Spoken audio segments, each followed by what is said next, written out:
خواتین کا عالمی دن 8 مارچ کو منایا جائے گا، جس کے لیے خواتین کی مختلف NGOs حرکت میں آ چکی ہیں تاکہ وہ 8 مارچ کو بھرپور طریقے سے خواتین کا عالمی دن منائے۔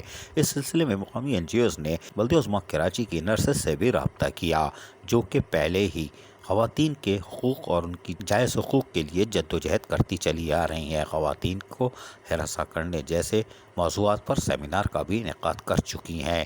آج ہونے والی ملاقات کے دوران نرسز نے NGOs کی آمد کا شکریہ ادا کرتے ہوئے کیا کہا، سنیے انہی کی زبانیں۔ ہم شکر گزار ہیں، چل کے آئی ہیں، ظاہری بات ہم بھی عورتیں ہیں تو ہمارے پاس ہی آئیں گی نا، تو ہم ان کی شکر گزار ہیں کہ ہمیں انوائٹ کرنے آئی ہیں۔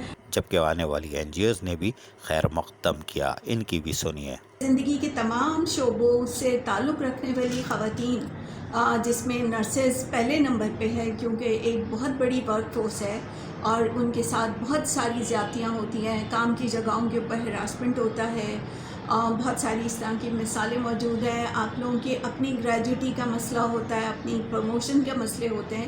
ان سارے مسئلوں کو جو آپ نے ہم سے ذکر کیا، یہ ایک پلیٹ فارم ہے جس میں پورے پاکستان میں سے عورت مارچ اپنی گورنمنٹ کے ساتھ ڈیمانڈ پیش کرتا ہے اور کہیں نہ اور ضرور ہے کہ اس کی سنی جائے۔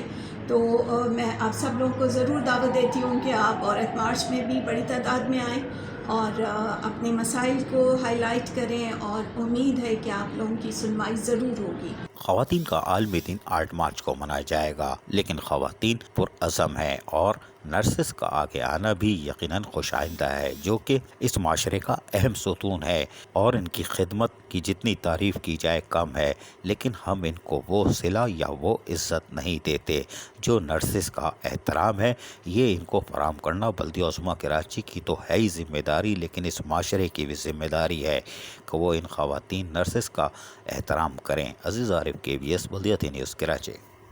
ایسی ہی خوبصورت ویڈیوز فیوچر میں حاصل کرنے کے لیے ریڈ بٹن پر کلک کر کے اور بیل آئیکن کو پریس کر کے ہم سب کے سبسکرائبر بننا مت بھولیے۔